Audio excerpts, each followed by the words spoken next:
countrymen, and yet we know your name. Traitor, traitor. Lay out a very convincing case of illegal Chinese money into the Clinton administration at the highest levels and favors out. Why did you decide to put this in book form? Both Bill and I were and I'm still on a congressional committee on the House side, and Bill's over on the Senate, and had a lot of experience both in our past lives, 30, 40 years each of, actually 30 and 20 of national security research.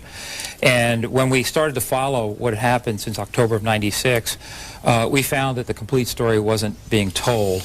In our opinion, a very convincing case of 11 channels of money in and favors out, all relating to the People's Republic of China and Bill Clinton.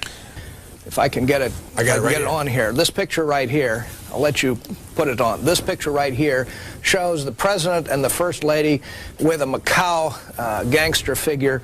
And to turn it over once, 2 more pages, we have another picture of the Vice President here with another figure, and this man and the previous man are associated with gangster interests, and put together, we're looking at something in the order of $2 million came in from that source into the Clinton-Gore system in 1996. There's a picture here of Charlie Tree. We go to Edward Timberlake. Oh, certainly. Let me explain. Charlie Tree goes way back with President Clinton. In fact, the LA Times reports that when they meet, they embrace like brothers. That's their words.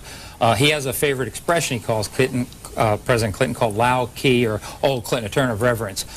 We went back offshore and found out that Charlie Tree, not only going way back with the president, has a unique factor in his background.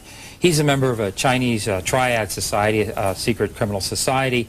You have to remember now, Charlie Tree was the gentleman who brought $460,000 in checks into the president's legal defense fund.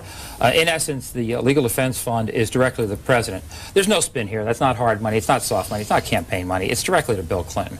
So in essence, when Mr. Tree brought that money in, he was offering it up to Bill Clinton. Again, $460,000, coming from the fellow we identified earlier, Unlap Singh, who has 2 hats. He wears a hat that runs a Fortuna Hotel, or he owns it. Gambling and prostitution is how he makes money. It's legal in Macau, but that's where the money comes from on one side. He's also a communist Chinese official. I'll leave it up to the viewers to determine how the president wants to characterize that money that comes to Tree. Is it gambling, prostitution money, or Chinese government money?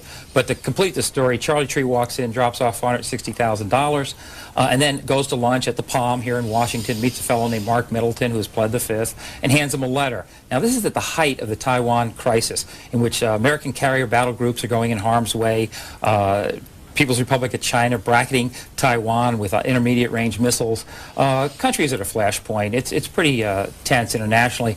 And Mr. Tree delivers a letter directly to the president saying, in essence, and we show some of his other writings, so it's just suspect whether he even wrote the letter, but in essence, back off on Taiwan. China has a history of going to war over issues like that. So right in the middle of an international crisis, money goes in the morning, and a letter and a message is delivered in the afternoon to the highest levels of the White House. Pretty direct. Charlie Tree is not a Republican operative. Investigation. We went to China, Hong Kong, Macau, and Taiwan. We combed records in Hong Kong for signs of a Chinese military presence in the satellite launch business. With a young woman volunteer as a cover, we visited Macau, criminal syndicate figure, and Clinton Gore donor. Pronounce his name? Unlap Singh. Unlap Singh's principal place of business. We got Taiwanese officials to confirm that Clinton pal Charlie Tree was a member of a Chinese criminal gang. Back home, we tore open the official cover of Costco. Costco delivers weapons for Chinese armed strugglers, and it is about to take over the naval facility at Long Beach, thanks to direct, high-level intervention from the White House. To sell wherever we can. In the notes in your book, this paragraph, we interviewed dozens of witnesses and experts here and abroad. Perhaps the most significant interview, which we conducted jointly, occurred in the spring of 1998, when a retired senior CIA official told us about Chinese espionage operations in the United States. Without violating his oath of secrecy, the official confirmed our suspicions. A prime goal of the CCP is to insert someone under its direction into the highest levels of the United States government. The party wants direct access to the president and the vice president. Sadly, the results of our investigation show that was achieved in this administration. I just want to thank these gentlemen so very, very much. This is the real issue of what this man has done to our country, and I'm so happy you finally brought it out to this country. This is not about Monica. This is about what this man has done to jeopardize our national security. I've said it before, and I say it again. Get him the hell out of office. Thank you.